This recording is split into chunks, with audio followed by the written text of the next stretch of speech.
اس مسئلے پہ گفتگو کر سکے کہ صدیق کو علی نے نہیں مانا تھا تو کعبے کے رب کی قسم ہے میں محمد کے منبر پہ قدم رکھنا چھوڑ دوں گا. اور نہیں مانتا نہ مان, تیرے ماننے سے کیا فرق ہے؟ ہم سے کیوں لڑتا ہے؟ لڑنا ہے تو حسین کے نانے سے جا کے لڑ, جس نے اپنی زندگی میں صدیق کو اپنے مسلح پہ کھڑا کیا, ان سے جا کے لڑ. آج نہیں لڑتا تو قیامت کے دن لڑ کے دیکھ لینا. تیرا شمار محمد کے ساتھ لڑنے والوں میں ہوگا, ہمارا ساتھ محمد کی بات پہ گردن کے جھکانے والوں کے ساتھ ہوگا. تو کون ہوتا ہے نہیں مانتا؟ اور نہیں مانتا تو علی کو پوچھ اس نے کیوں مانا تھا.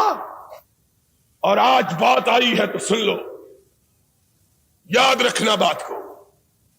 اور خدا کے فضل و کرم سے علماء کو مخاطب ہو کے کہتا ہوں کہ تم نے بھی یہ بات کبھی نہ سنی ہوگی. نبی کی سنت کے 3 طریقے ہیں اس بات کے. سنت کہتے ہیں قولی سنت کو, نبی کے قول کو, نبی کے فعل کو, نبی کی تقریر کو. ایک بات نبی نے کہی وہ سنت ہے, کر کے دکھائی وہ سنت ہے, کسی کو کرتا ہوا دیکھ کے اس کو اس پہ ثابت رکھا وہ سنت ہے. آؤ اور میں تمہیں بتلاؤں, اور نبی نے ابو بکر کی امامت کو 3 سنتوں سے ثابت کیا ہے. قولی سے بھی ثابت کیا, فعلی سے بھی ثابت کیا, تقریر سے بھی ثابت کیا.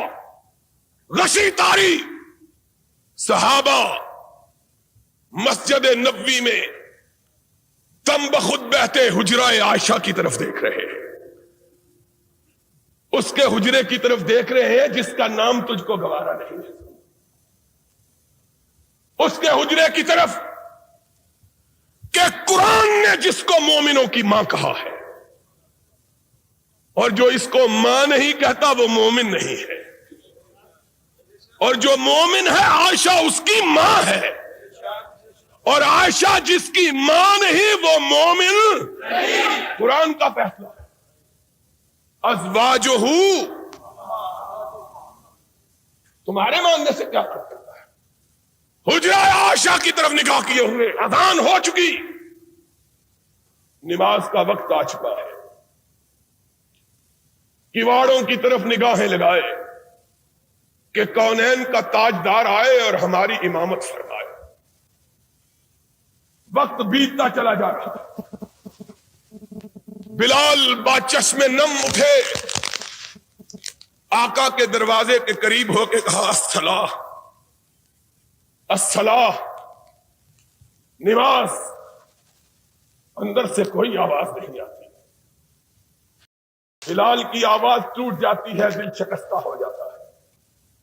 آج اندر سے کوئی آواز نہیں آ رہی, نہ جانے میرے آقا پہ کیا بیت گئی ہے. صحابہ منتظر, آہیں کراہوں میں اور سسکیاں چیخوں میں تبدیل ہونے لگی. اللہ, آج کیا وجہ ہے کہ کونین کا تاجدار ہماری امامت کے لیے نہیں آ رہا؟ سرور کائنات بیماری کے عالم میں اپنے بستر پہ تشریف فرما, امہات المومنین گرد میں بیٹھی ہیں. آقا نے آنکھ کھولی. آقا, صحابہ آپ کی آمد کے منتظر, اور بلال کئی دفعہ آواز دے چکا, صدا دے چکا ہے الصلاۃ. نگاہ اٹھائی, فرمایا مروا ابا بکر فلیصلی بالناس, جاؤ اور فیصلہ آج اسی بات پہ کر لو. کب کہا, کس کو کہا اور کیا کہا؟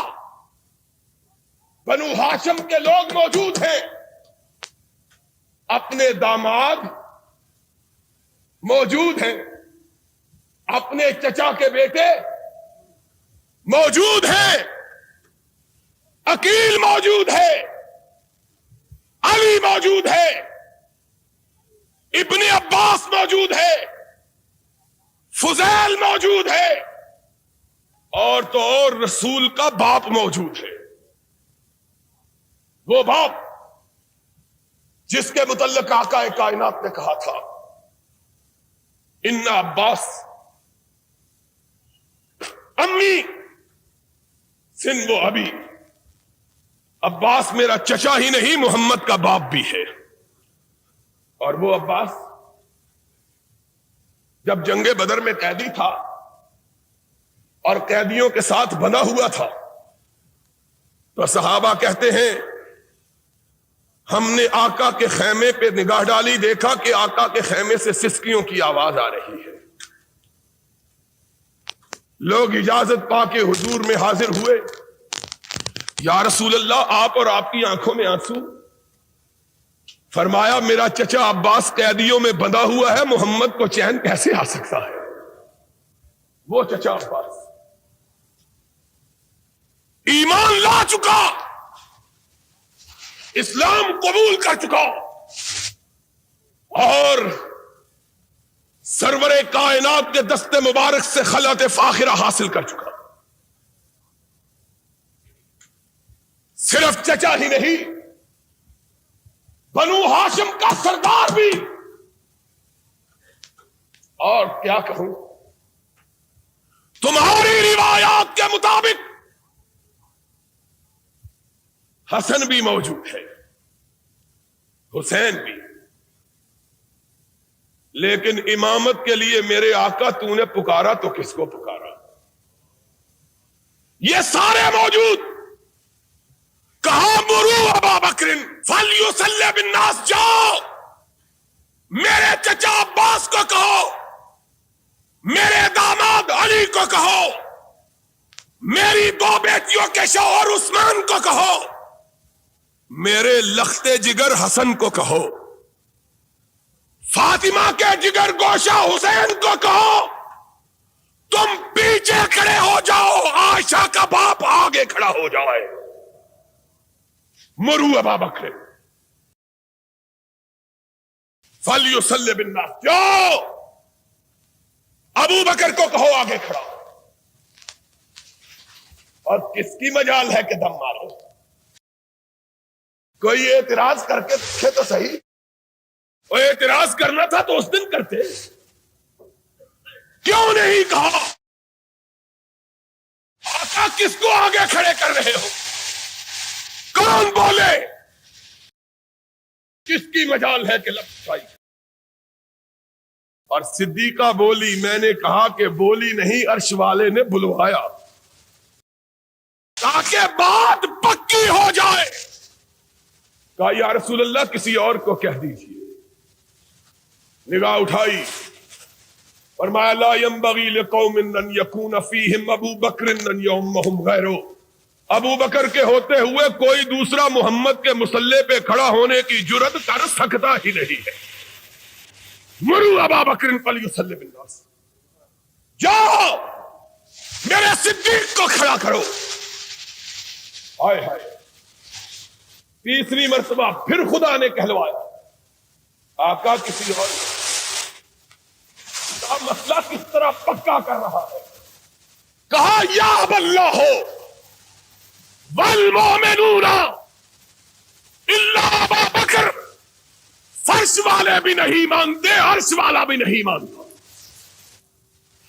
نہ فرش والے مانے نہ عرش والا مانے، تو اکیلے ابو بکر کو مانے۔ جاؤ ابو بکر کو کہو میرے مصلی امامت پہ کھڑا ہو جاؤ۔ بلال نے تب دستک دی، اندر سے ارشاد ہوا جاؤ میرے صدیق کو میرے جیتے جی میرے مصلی پہ کھڑا کر دو، کہ آنے والے جب کوئی اعتراض کرے تو کسی اور پہ نہ کرے، محمد پہ کرے، تاکہ اپنا ناتا تو اس سے توڑ لے۔ اعتراض کرنا ہے تو اس پہ کرو۔ اور سنو، قولی سنت یہاں ثابت ہوئی، اور صدیق کی امامت کے لیے محمد کی تینوں سنتیں اکٹھی ہو گئی۔ کھڑے ہو گئے، ارشاد ہوا مجھ کو اٹھاؤ۔ آقا کیا بات ہے؟ فرمایا میں بنو ہاشم کو دیکھوں میرے ابو بکر کے پیچھے ہیں کہ نہیں ہیں، میں دیکھوں تو صحیح کہ پیچھے کون رہا۔ کون ہے جس نے حکم سے سرتابی کی؟ کون جو میرے کھڑے ہوئے کو نہیں مانتا؟ جس کو میں نے آگے کیا ہے کون ہے جو اس کو پیچھے کرتا ہے؟ دیکھوں تو صحیح. آقا کائنات اٹھائے گئے, حجرہ عائشہ سے قدم باہر رکھا, صفوں پہ نگاہ ڈالی, آسمان کی طرف رخ کیا, چہرہ گلنار ہو گیا.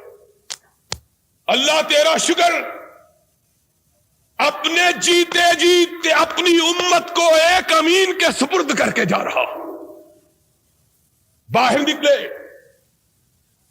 اور کونین کا تاجدار سچا نبی تھا.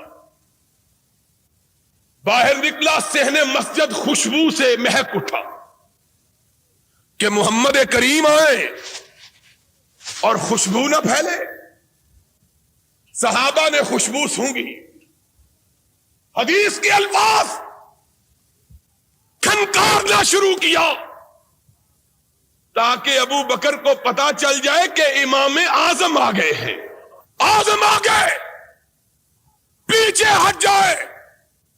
خوشبو صدیق نے بھی سون لی اور پیچھے ہٹنے لگے. کائنات کے امام نے کندھے پہ ہاتھ رکھ دیا, فرمایا جس کو محمد نے آگے کیا ہے وہ پیچھے نہیں ہٹ سکتا. فعلی سنت سے بھی صدیق کی امامت کو ثابت. پھر اس سے بھی آگے نماز جاری رکھو. محمد نے بھی اسی صف میں کھڑے ہو کے نماز کی نیت باندھ لی جس صف میں صدیق کھڑا تھا. تینوں سنتوں سے ثابت کیا. اعتراض کرنا ہے تو محمد پہ کرو, ہم پہ اعتراض کیا کرتے ہو؟